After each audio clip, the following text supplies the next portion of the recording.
tema a novela negra mexicana, o romance policial mexicano, o passado e o presente. Nós temos a honra, então, de contar com o professor Pablo Picasso, que está professor visitante em Campinas e acordou aqui via. O professor Pablo fez bacharelado na Universidade Nacional Autônoma do México, mestrado e doutorado na Universidade de Austin, Texas, e atualmente é professor na Universidade de Colômbia. Ele tem trabalhado sobre a história política e cultural do México, a história do crime no México, foi professor visitante na Sorbonne, na Universidade de Califórnia, e atualmente então tem trabalhado, o curso que ele está dando em Unicamp é sobre história e crime no México contemporâneo. Muito obrigado, professor. Muitas graças. E temos como debatedor o nosso professor visitante, o professor Lúcio Fernando Olivier Costinha, que é professor na Universidade Nacional Autônoma do México, atualmente professor visitante de ILEA e de Sociologia da URGS, é membro do Comitê Diretivo do Conselho Interamericano de Ciências Sociais e doutor em Sociologia pela UNAM e fez um pós-doutorado em Sociologia Política na Universidade Federal do Ceará e ficará aqui conosco durante todo este ano. Agradeço mais. Então, nós damos a palavra ao professor Pablo Picasso, que vai falar em espanhol, e depois, então, teremos uma discussão. Muchas gracias, profesor Tavares, muchas gracias a ILEA por la invitación para presentar mi trabajo y por escucharme en español. Una disculpa por no poder hacerlo en portugués. Como van a ver, este es un proyecto en el que estoy trabajando todavía y entonces agradezco mucho la oportunidad de poder presentarlo y oír sus opiniones y sus comentarios, ¿no? Hacia mediados del siglo XX hubo un cambio fundamental en la forma en que se percibía el crimen en México. El delito se convirtió en un objeto de discusión que ya no estaba reservado a los expertos y las élites. Todo el mundo sabía algo y tenía una opinión sobre el crimen en general y sobre los casos famosos seguidos por la prensa. El crimen, más que el castigo, se convirtió en el centro alrededor del que giraban las discusiones sobre la justicia y la verdad en la esfera pública. Este cambio es significativo porque si consideramos que durante el régimen de Porfirio Díaz, a fines del siglo XIX, la criminología positivista se convirtió en el saber más prestigioso sobre el crimen y la sociedad urbana. A partir de la influencia de criminólogos como Lombroso, estas escuelas de interpretación se diversificaron, pero mantuvieron su foco, incluso durante el siglo XX, en la idea del criminal como un ser anómalo al que era necesario explicar y neutralizar, ¿no? Una especie de subhumano era el criminal, ¿no? Sin embargo, durante el siglo XX hubo un cambio fundamental en las ideas de lo que Lina Caimani llama los saberes profanos sobre la delincuencia. Si al principio los libros que se leían eran sobre prisioneros en las cárceles, como ejemplos o laboratorios del criminal nato, ¿no? A partir de, especialmente después de la Revolución de 1910, los lectores en México empezaron a buscar otras maneras de entender el crimen y a los criminales. El resultado fue que el conocimiento individualizado, las imágenes y las palabras de los criminales, transmitidos por la prensa y la literatura, debilitaron las generalizaciones biológicas de la ciencia. No bastaba ya decir que un asesino era criminal nato para explicar sus acciones. Un ejemplo que tengo de esa transformación es un crimen que ocurrió en 1934 en Tacubaya, donde un hombre llamado Santiago Rodríguez Silva mató a 3 mujeres que vivían con él. Y si vemos al principio, la prensa hablaba del criminal como si fuera un chacal, como si fuera un animal, utilizando estas categorías biológicas, ¿no? Pero a medida que la prensa, el periódico La Prensa y otros periódicos fueron describiendo al criminal en más detalle, entrevistándolo, reconstruyendo su vida, tuvieron que reconocer que si al principio les parecía un ejemplar típico del Lombrosiano, para citar a la prensa. Cito otra vez: ya no solo es el ente mórbido, marihuano, supersexual que al principio creíamos, sino que se nos presenta con nuevos atributos, astuto, de grandes recursos, con un poder magnético que sella los labios de hombres y mujeres con quienes convive. Es decir, ya no era suficiente para explicar a Rodríguez Silva con usar generalizaciones criminológicas, ¿no? Y así surgieron un nuevo lenguaje y nuevos temas para discutir el crimen. La violencia criminal en particular generaba fotos, narrativas que eran fascinantes. Los asesinos se volvieron personajes famosos a quienes los periodistas entrevistaban y retrataban. Todo el mundo quería conocer las razones que los habían empujado a matar, la forma en que habían planeado y ejecutado el delito. Después de todo, los asesinos conocían la verdad sobre eventos para los que frecuentemente no había más testigos. El homicidio era una ventana para que los lectores entraran al mundo mental de los criminales y para conocer una nueva faceta de la vida moderna. Las confesiones se volvieron centrales para entender la verdad del crimen, y la prensa hizo lo posible para compartirlas con públicos amplios. Estos cambios tuvieron lugar en un contexto más amplio de transformaciones políticas que le daban significado al crimen. Según las estadísticas, durante el siglo XX la frecuencia del crimen disminuyó en México hasta los años 90. Luego volvió a empezar a subir. Sin embargo, el público durante mediados del siglo XX veía al crimen como un problema inmediato. Cada delito que era reportado en las noticias presentaba un desafío al Estado, y en general el Estado no lograba resolverlo. Cada crimen era un síntoma de la inseguridad en todo el territorio nacional y de la inaptitud de la policía y del sistema judicial para encontrar una explicación satisfactoria y dispensar el castigo merecido. Cada crimen confirmaba la incapacidad del Estado para ofrecer la verdad. El principal factor de estas nuevas percepciones del crimen y de los criminales fue la expansión de los periódicos, a partir de los años 20 también. La nota roja, como se le llama en México al periodismo de crimen policial, fue el género periodístico más leído e influyente durante todo el siglo XX y dio acceso a una gran cantidad de lectores a un conocimiento crítico y detallado sobre la realidad del crimen. Algunos casos que involucraban a políticos o miembros de las clases altas permitían, a través de la nota roja, asomarse a la vida de los privilegiados. Pero también había muchos artículos sobre casos menos prestigiosos, ¿no? La noticia policial era el centro de periódicos y revistas, ocupaba parte importante de periódicos más respetables, y se leía mucho, se leían cientos de miles en algunos casos. El negocio del periodismo estaba en la nota policial. Entre fines de los años 20 y los 50 fue como la época de oro de la nota roja en México.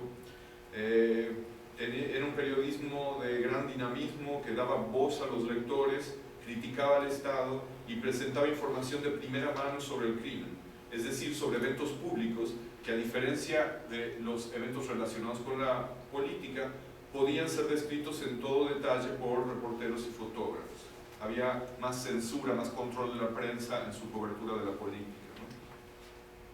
¿no? Las imágenes de los criminales, los grandes titulares estaban presentes en todos los espacios de la ciudad. Los vendedores de periódicos, realmente menores, cubrían las esquinas y anunciaban las principales noticias, y llegaban las noticias también rápido. Había una inmediatez en la noticia que solamente fue superada por la radio, pero muchos años después, ¿no? Era también muy común leer en la nota roja peticiones para establecer la pena de muerte, y en general era un género periodístico que tenía una capacidad para expresar las opiniones de los lectores, y el apoyo a la pena de muerte era una opinión que muchos de los lectores compartían, ¿no? Hubo intentos del gobierno para censurar a la nota roja con el argumento de que ofrecía malos ejemplos a los lectores incautos.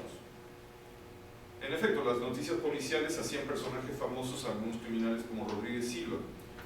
hay otros más famosos aún, como Pedro Gallegos o Gregorio El Goyo Cárdenas, que todo el mundo ha oído hablar de ellos en México, ¿no?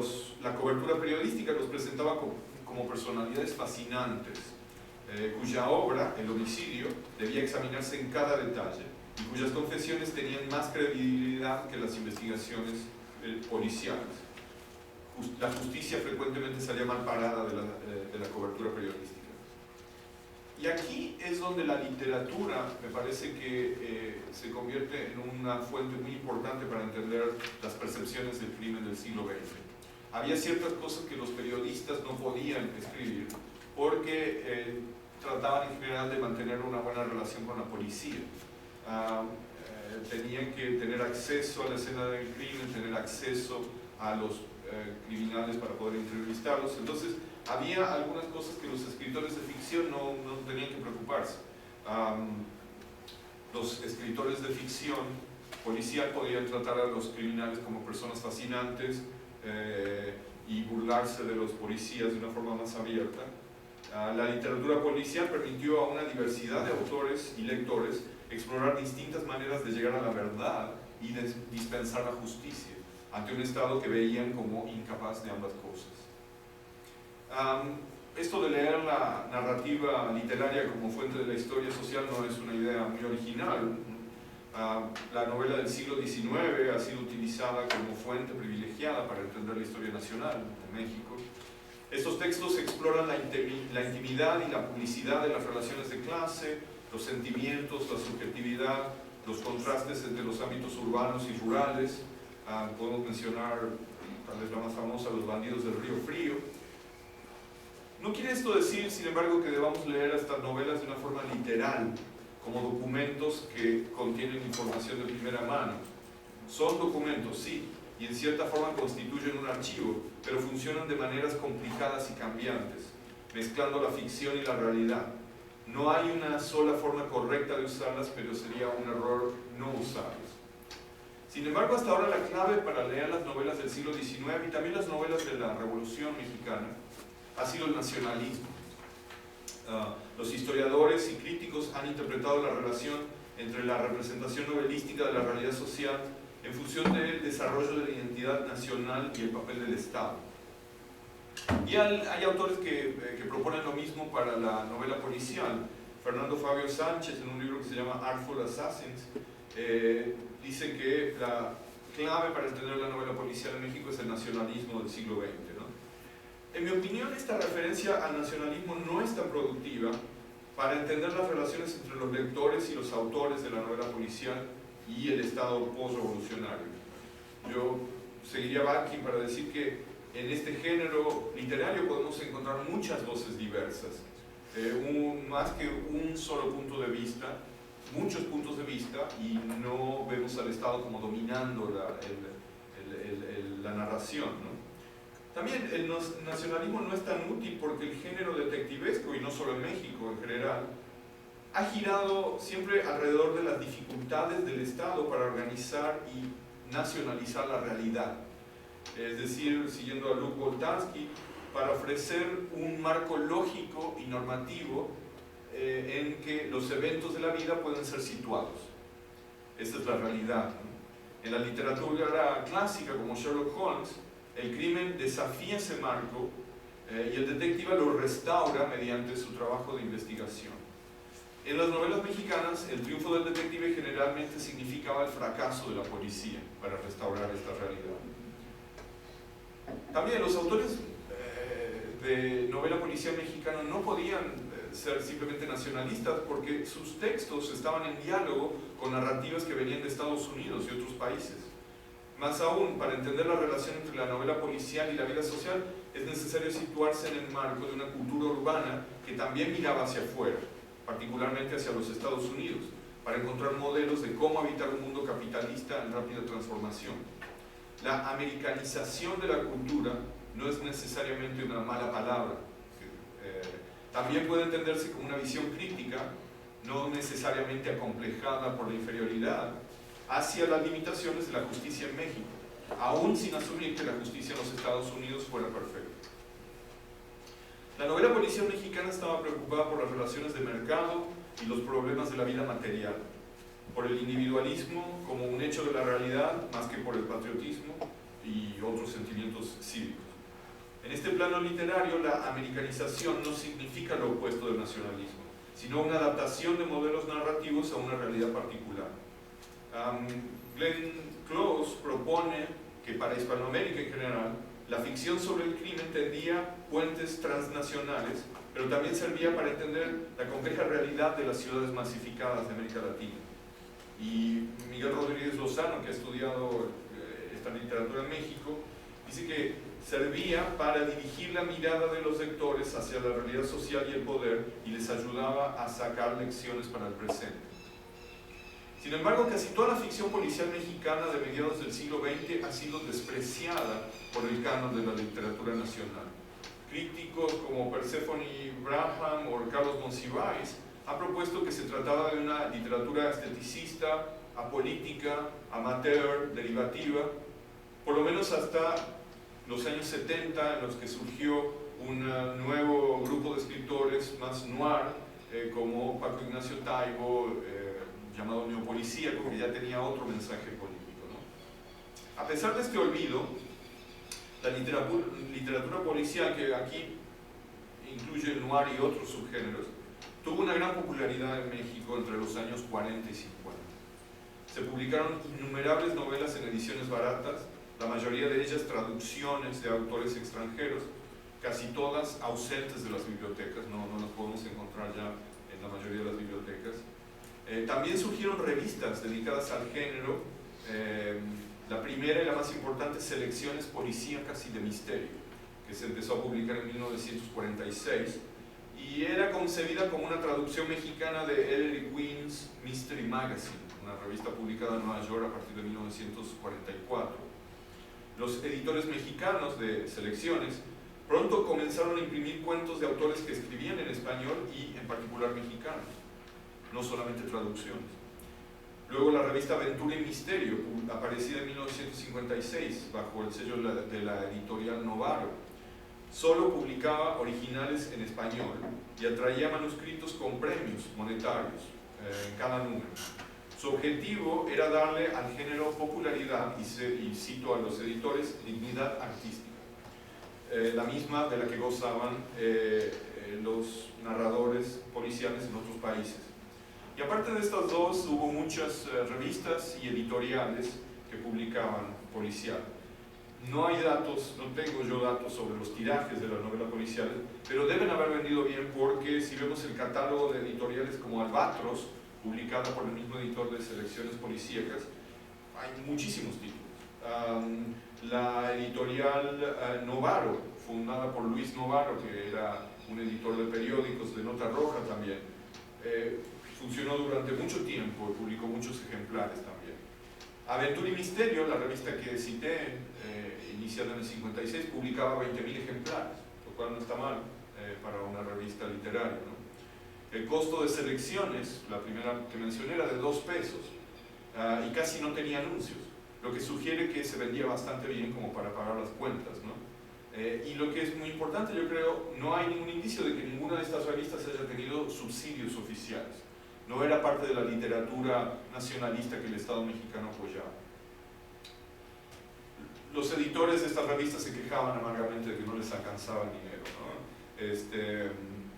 En una carta al editor de Ellery Queen's, Alfred Daney, Elú, el editor de Selecciones, escritor mexicano, le agradecía el pago de $75 por publicar en inglés un cuento suyo y explicaba por qué era importante ese pago. Cito a Elú: aquí en México uno no puede ganarse la vida escribiendo cuentos de detectives.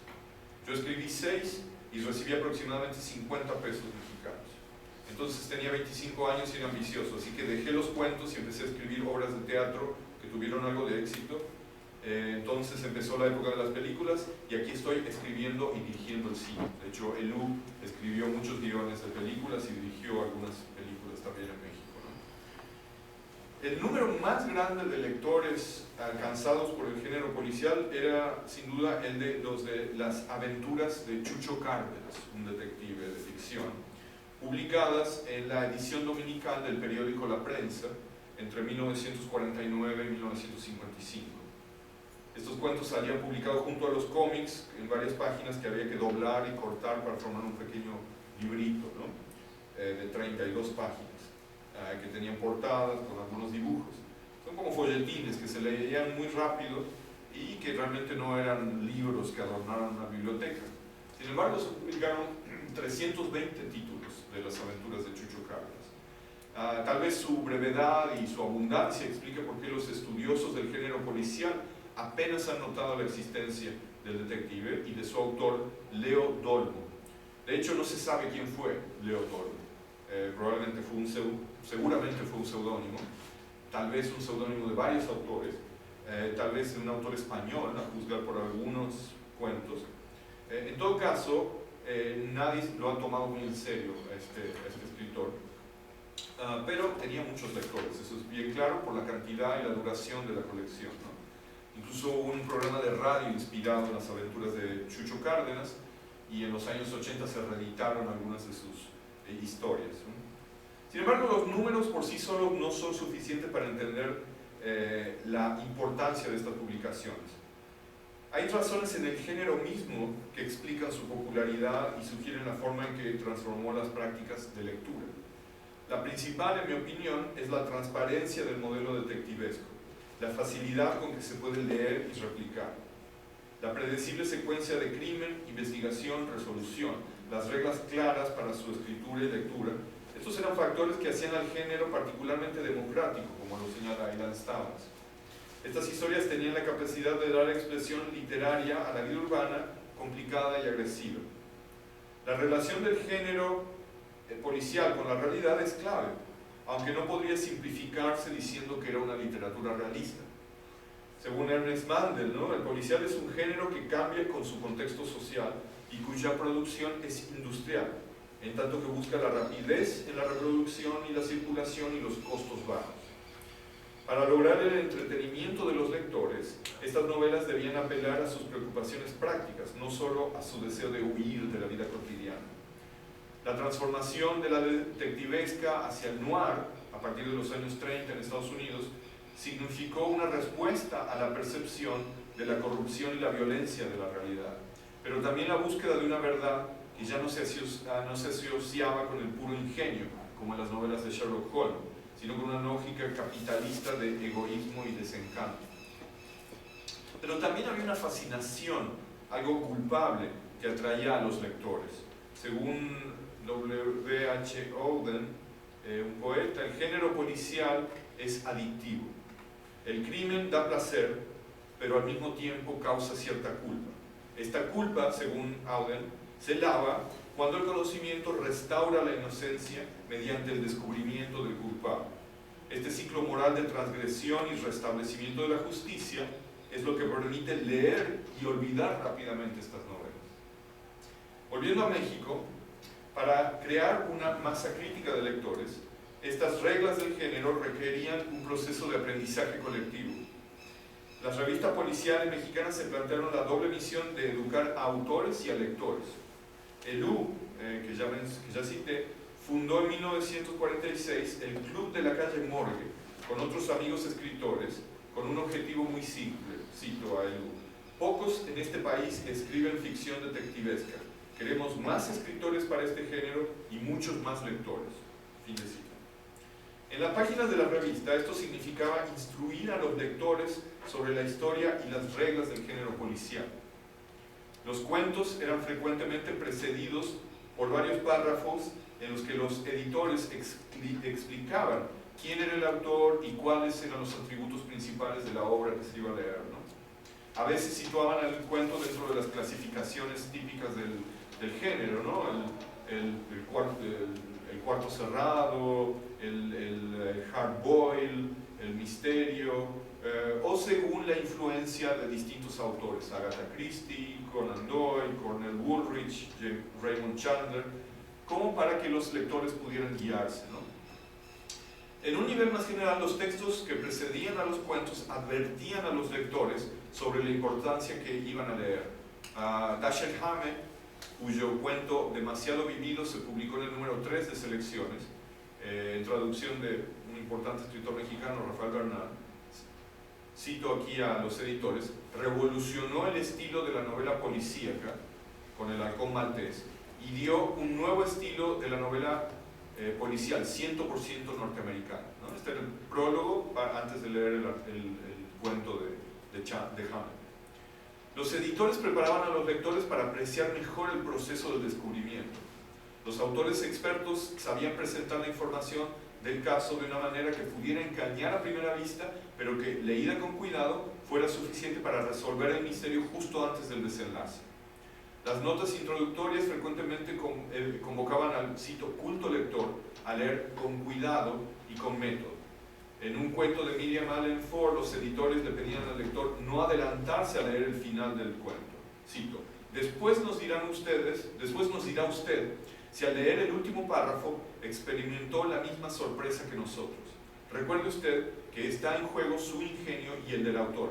Veamos ahora si es usted capaz de sospechar el desenlace, ¿no? Es decir, era como un desafío al lector y al mismo tiempo una complicidad, ¿no?, para disfrutar la lectura. También se trataba de crear autores. El trabajo editorial en estas revistas se basaba en una concepción abierta sobre la actividad literaria. Los editores seleccionaban cuentos, premiaban a los mejores, explicaban a los que no habían sido elegidos por cuál era el problema y qué había que hacer para mejorar. En un texto de Alfonso Tégula, La muerte piadosa, los editores declaraban que al seleccionar los cuentos buscaban, cito, limpieza elemental del idioma, claridad, emoción, fuerza expresiva, tensión dramática, intriga y lógica también. Y a veces estos intercambios con los autores quedaban registrados en la misma revista. Elú escribe de Manuel Enríquez que como un joven alto y delgado que llegó a traerles un manuscrito y que ellos tuvieron que rechazar y decirle que el manuscrito no servía, con mucha pena, ¿no? Y luego el mismo autor regresó años después con un buen manuscrito que finalmente publicaron, ¿no? O sea, el autor aprendió de los editores. Cualquiera podía escribir si tenía algo de ingenio y se apegaba a las reglas. Como consecuencia, estas revistas publicaron escritores que todavía no eran autores, farmacéuticos, maestras de matemáticas, estudiantes. Todos eran neófitos, pero también eran lectores activos. El diletantismo con el que Monsiváis caracteriza los orígenes del crimen en México, del género criminal en México, se aplica menos a los editores, como él mismo lo sugiere, que a los autores mismos, para la mayoría de los cuales escribir ficción era una actividad secundaria. Tenemos un ejemplo en Roberto Cruz Piñón, que escribió su primer cuento en Selecciones, lo mandó por correo, sin información adicional. Años más tarde se presentaría él mismo como un farmacéutico del Istmo de Tehuantepec, aficionado a los libros y al jazz y jefe de un laboratorio. Y había autores que eran directores de cine, académicos, cronistas deportivos, hasta actrices. Una que encontré que es muy interesante firmaba con el seudónimo E. Varona, y en realidad era maestra de matemática y autora de libros de texto. En una carta a los editores les explicaba por qué tenía que usar seudónimo, y un seudónimo tan lleno de ironía. Varona quiere decir hombre, ¿no? Cito a Varona, ¿no? Yo soy la chiflada de la familia y no quiero arriesgar mi cuello dándoles mi verdadero nombre. Las novelas policiales me fascinan para leer, tal vez algún día llegaré a escribirlas, pero no las quiero vivir, por lo menos no como víctima. Para muchos autores, escribir en cierta forma una parte secundaria de su vida, pero era algo que hacían por gusto, ¿no? Muy pocos adquirieron fama literaria. El más prestigiado es Rodolfo Usigli, que publicó Ensayo de un crimen en 1944, pero cuando se publicó esta novela, que en mi opinión y la de mucha gente es la mejor novela policial mexicana, muy poca gente la leyó, fue ignorada hasta los años 80, que fue reeditada. Luego fue reeditada en Argentina y luego en México. Lo mismo con El complot mongol, una gran novela de 1969 de Rafael Bernal, que cuando se publicó nadie le hizo caso y solamente se reimprimió en los 80 y la gente descubrió la calidad que tenía, ¿no? Usigli, Bernal, María Elvira Bermúdez, otra autora de cuentos, fueron capaces de publicar y ser redescubiertos en los años 80 porque todos ellos trabajaban para el gobierno, en la diplomacia, en la cultura, ¿no? Por eso tenían tiempo para escribir. La mayoría de estos autores tenían que tener otro trabajo y no podían dedicarle tanto tiempo a la literatura, ¿no? En todo caso, la mayoría de estos autores han sido cuidadosamente ignorados por la historia literaria nacional. Una de las razones para no hacerles caso ha sido la falta de originalidad de los autores mexicanos de detectivesca. Autores y editores como Elú leían, traducían, publicaban a los clásicos y también autores menos conocidos. La línea entre el plagio y la variación sobre un tema no era muy clara a veces. Por ejemplo, Máximo Roldán, el detective de algunos de los cuentos de Elú, era frecuentemente comparado con Arsène Lupin de los cuentos de Maurice Leblanc. El Fistol de la Corbata, un cuento de Elú, según Ellery Quinn, se parecía muchísimo a La bufanda de seda roja de Leblanc, pero no se trataba de un plagio, sino de una variación sobre el mismo tema. En otros casos, las similitudes eran ilícitas y los editores de Aventura y Misterio tenían que a veces publicar un anuncio diciendo: toda similitud con cuentos, novelas, relatos de otros escritores recaerá sobre la exclusiva responsabilidad de los autores, mismo si es un plagio o no de lo que se publica en otros países, ¿no? Sin embargo, para sacarle más provecho a nuestra lectura de estos cuentos hay que olvidarse de la perspectiva literaria que hace del autor y su obra como si fueran una entidad coherente, estable, el asidero para reflexionar sobre temas más importantes que el texto mismo, ¿no? La preocupación por la originalidad también es un residuo de la lectura nacionalista. La pregunta más interesante, si leemos esta literatura como parte de la historia social, no es cómo un escritor aficionado puede convertirse en un autor profesional, sino cómo un lector, entre muchos, se decide a escribir, publica y luego vuelve a las sombras. ¿Qué cambió para él o ella gracias a ese placer pasajero del género policial? Para entender la originalidad de la literatura detectivesca mexicana, propongo mirar de cerca a los detectives de ficción que resolvían los casos. Los detectives eran quienes ponían en juego su inteligencia sobre el crimen y lo conectaban con la realidad. Eran, como sus autores, amateurs que usaban su sentido común y su capacidad de observación. Su investigación tenía que ser plausible en un país donde la policía no era honesta ni efectiva, lo que obligaba a una relación complicada con el Estado. Francisco Martínez de la Vega, por ejemplo, escribió cuentos que eran parodias del género y se burlaban de la estupidez nacional. Su detective se llamaba Peter Pérez y era una versión mexicana de Sherlock Holmes, con gorra y pipa, pero en una versión muy pobre. En lugar de inyectarse morfina, comía pepitas de calabaza, en lugar de tocar el violín, chiflaba, y resolvía casos que eran un poco ridículos, ¿no? Uno es el asesinato de la bailarina de cabaret Mensolele, probablemente una referencia a la famosa Tongolele, que fue asesinada por un estudiante que le leyó la Divina Comedia durante 6 horas seguidas. Y entonces eran los casos que tenía que resolver Peter Pérez, ¿no? Y los procedimientos se adecuaban a las circunstancias también. En un cuento, Peter Pérez, para saber si hubo veneno en un caso, hace que un perrito lama la mano de la víctima del cadáver y se muere el perrito. Entonces eso demuestra que había utilizado veneno, ¿no? El rasgo común de estos detectives era precisamente no serlo. El personaje central de los cuentos de Antonio Elú, por ejemplo, era un ladrón, Máximo Roldán, a quien las circunstancias habían obligado a matar y a robar, pero que no tenía ningún sentimiento de culpa y se dedicaba a usar su ingenio para resolver casos más difíciles y también para robar. Chucho Cárdenas, que mencioné, era un reportero que con el apoyo del director de su diario se metía en casos importantes y los resolvía con ingenio y audacia. Chucho usaba el sentido común, viajaba donde fuera necesario y no se preocupaba mucho por las sutilezas de la ley.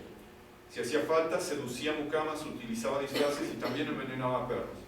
Como otros detectives mexicanos de ficción, no le gustaba cargar pistola. no le gustaba usar la violencia, aunque a veces la utilizaba, ¿no? Muy pocos realmente eran serios en cuanto a leer sobre técnicas forenses. Había algunos detectives que eran estudiantes, había otros detectives que eran arqueólogos, como los primeros cuentos de Bernal. Había otros, en el caso de las novelas de Bermúdez, que era una mujer de clase media que resolvía casos, ¿no? En casi todos estos casos el rival no era tanto el asesino como la policía. Chucho Cárdenas tenía una relación complicada con el inspector Cifuentes, un oficial malhumorado que arrestaba al primer sospechoso que se le ocurría y se fastidiaba mucho cuando Chucho exhibía su incapacidad frente a los periodistas. En los cuentos de Martínez de la Vega y Elú, los policías eran los personajes más estúpidos. Seguían la primera pista sin pensarlo, arrestaban a inocentes y dejaban escapar a los culpables. Eran ignorantes, eran feos, se burlaban los detectives de ellos y se escapaban también de ellos. Estos detectives poco ortodoxos servían a la ficción para explorar los caminos inciertos de la justicia mexicana. La ineptitud policial no consistía solo en dejar ir a los culpables, sino también, fundamentalmente, en pensar que todos los crímenes podían ser castigados legalmente. En el Fiscal de la Corbata, por ejemplo, Elú, es muy paradigma, es un buen ejemplo, ¿no? Roldán descubre quién es el culpable del asesinato, una muchacha que había sufrido el abuso de su padrastro y que por eso lo mató. En lugar de denunciarla, la deja escapar, no sin antes repartirse con ella las joyas y el dinero del final. En ¿Quién mató a Rafael?, Chucho Cárdenas se abstiene de entregar a los padres de una familia decente que hicieron asesinar al seductor boliviano de su hija. Más aún, Chucho arregla las cosas para que la policía mate al cómplice del boliviano, un argentino, a quien el reportero acusa falsamente de ser el asesino. Y hay varios casos iguales en los que Chucho Cárdenas descubre al asesino, pero como está de acuerdo moralmente en la razón por el asesinato, no lo denuncia. En cierta forma, el asesinato era una forma de justicia que la justicia oficial no podía reconocer como tal, pero que hacía necesarias sus propias, pero que exhibía sus propias limitaciones. Podemos encontrar muchos ejemplos de estas subversiones de la ley en la novela policial en general, particularmente desde la aparición del hard boiled, ¿no? de la novela negra, como se le llama en Estados Unidos, ¿no? Muchos detectives mexicanos en cierta forma seguían la misma ética que Chandler formuló en el texto The Simple Art of Murder. El detective debía resolver los crímenes y hacer bien el trabajo, porque esa era una obligación moral suprema. Lo demás era adorno retórico. Su obligación del detective, según Chandler, era hacer lo que su cliente le pedía, aunque le costara riesgo físico o incluso económico. Tenía que ser un hombre de honor, según Chandler. Y en el caso de Chucho Cárdenas y otras novelas mexicanas, el contrato con los clientes era central, no tanto como en el caso de Chandler, pero el honor del detective estaba por encima de la ley, aún de la ley que prohíbe matar. En cierta forma, los asesinos de la ficción mexicana también jugaban con la justicia. En Ensayo de un crimen de Usigli, el protagonista, Rigoberto de la Cruz, planea matar a una mujer descocada, a una aristócrata decadente, a una prostituta. Sin quererlo, mata a su propia esposa y causa la muerte de un presidiario culpado erróneamente. Fernando Fabio Sánchez ha interpretado esta selección de víctimas como el reflejo de la voluntad modernizadora del Estado mexicano, postrevolucionario, en su impulso por limpiar a la sociedad de los que no merecen vivir en ella, ¿no? Yo creo que más que una ilustración de la voluntad del poder estatal, la novela de Usigli es una reflexión sobre la creación artística y la injusticia de la fama. La idea romántica del arte por el arte no importaba ya tanto como el reconocimiento de la opinión pública. La inevitable relación entre el artista asesino y un mundo que es más sórdido de lo que él quisiera está definida por la ausencia de la justicia. Este es el dato clave de la realidad mexicana que impide las resoluciones elegantes de la detectivesca clásica, donde el misterio se resuelve como una ecuación y la policía simplemente verifica el resultado. En las novelas de Usigli, el asesino busca el reconocimiento público y por ello confiesa repetidamente Rigoberto de la Cruz quiere que lo descubran para que los periódicos escriban sobre su inteligencia y su arte como criminal. Sin embargo, cuando confiesa no le cree la policía. La publicidad era clave, era más importante que los hallazgos de policías y jueces. Como mencioné antes, la nota roja se había vuelto muy prominente en la visión pública del crimen. Era la que causaba la fama que quería de la Cruz. En muchos casos lo que vemos son historias donde el detective resuelve el caso frente a una audiencia de varios personajes y el criminal confiesa o intenta escapar y con ello demuestra que el detective está en lo correcto, ¿no? En cierta forma, la nota roja funcionaba mucho como las novelas de detectives, dar información para que el mismo lector pudiera resolver el caso. Y como en la nota roja, los asesinos eran también autores, porque primero creaban el crimen, era su obra, y luego lo explicaban, se volvían autores también. En la mayoría de los cuentos mexicanos el criminal no tiene ningún tipo de redención estético-moral, pero no es un bruto. Se trata de asesinos que ya no responden al modelo del criminal nato o de los bandidos. Ahora son criminales inteligentes a su manera, algunos cosmopolitas, extranjeros, educados, otros astutos por naturaleza, hábiles para moverse en el bajo mundo de la Ciudad de México. En algunos cuentos de Chucho Cárdenas, el asesino es un francés que emplea prostitutas, que es muy inteligente, un profesional. Estos nuevos criminales simplemente usan el homicidio para lograr sus intereses, obtener justicia o adquirir fama.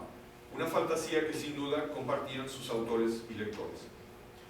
El mejor ejemplo de estas fantasías es Juan Bustillo Oro, que fue un director de cine muy famoso, muy importante, dirigió varias películas de Cantinflas. Sin embargo, entre 1951 y 1960 tuvo que dejar de hacer películas porque había intentado crear su propia cadena de distribución. En ese momento se estaba monopolizando la distribución de cine en México y él quería evitar eso. De hecho, fue lo que mucha gente piensa arruinó al cine mexicano, este monopolio.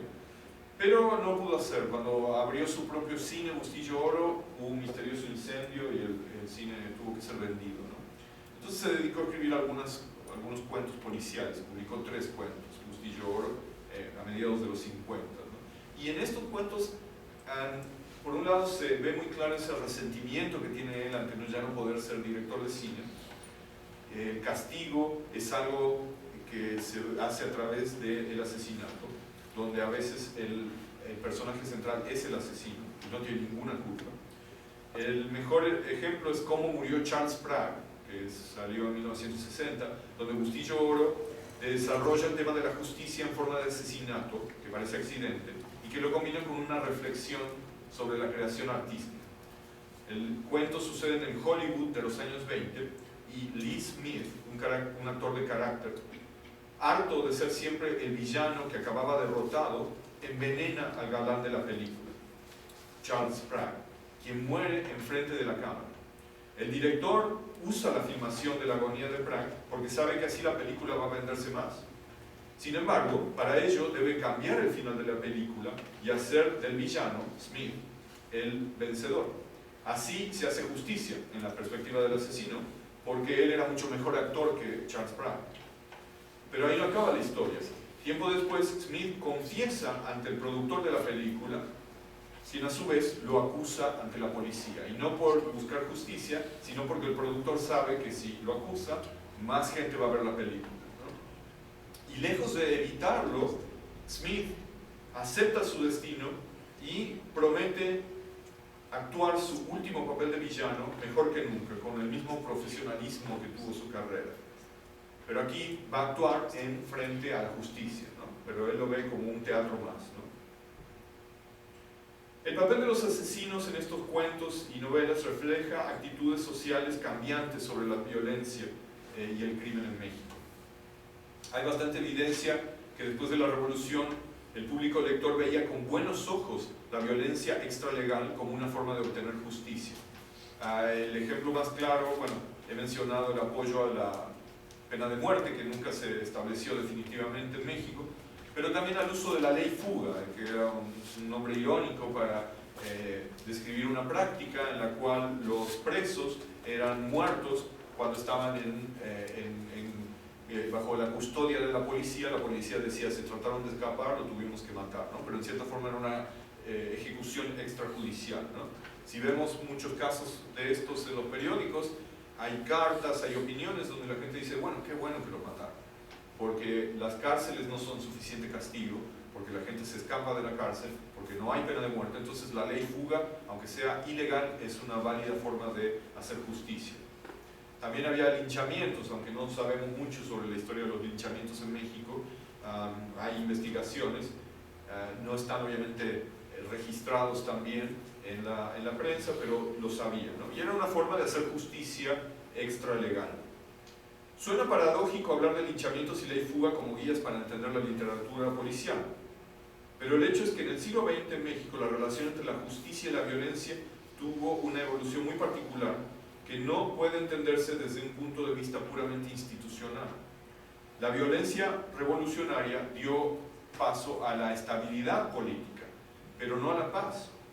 Los pistoleros, el asesinato continuaron siendo parte de la vida pública durante todo el siglo XX en México. La impunidad acompañaba las acciones de la mayoría de estos hombres de poder, ¿no? En este contexto, la literatura policial ayuda a entender esta complicada relación al presentar una visión ampliamente compartida en la que la violencia ilegal se volvía un ingrediente aceptable del castigo extrajudicial. Lo que vemos aquí entonces es una transformación muy importante en la forma en que los lectores entendían el crimen. Del paradigma criminológico positivista pasamos a una nueva manera de concebir la violencia y la justicia. En la visión del género policial, la ciencia ya no dicta la verdad, el nacionalismo ya no es tan importante como el consumo y la americanización de la cultura, y la justicia no tiene la autoridad política, sino que es parte de un debate en el que participan muchas voces, ¿no? Los individuos son los que resuelven los casos, los que ofrecen la verdad. La justicia, en estas obras de ficción, solo podía arribar y de manera indirecta a través del ingenio de los detectives, que eran poco respetables, o de periodistas que constantemente se enfrentaban a la policía. La novela policial y la nota roja nos muestran que la impunidad se fue estableciendo como el rasgo dominante de la percepción del crimen y la política entre el público mexicano a mediados del siglo XX. Esto distingue, yo creo, a la producción mexicana. En las sociedades modernas, el Estado es el responsable, en última instancia, de preservar el orden de esa realidad mediante la ciencia y el castigo. La literatura policial mantiene esa estabilidad con una combinación de lógica, observación, moralidad. Pero en México, a diferencia de las sociedades en donde surgieron los modelos para este género, la investigación y la resolución de cada misterio también desafiaban al Estado, al exhibir la debilidad de la policía y la justicia. La realidad era creada a través de otros medios, como los periódicos y las narraciones de ficción. La dimensión moral de cada historia era decidida por los detectives o los asesinos, y no las instituciones. Hay muchas conexiones entre esta función social de la literatura a mediados del siglo y nuestro presente. Pero es preciso detenerse aquí porque no es fácil proponer un tratamiento cuidadoso de la literatura noir que se produjo en los años 70, o de los cientos de libros de true crime que se publican ahora en México, y sobre todo para hablar de la narrativa de narcos y detectives de autores como Elmer Mendoza, ¿no?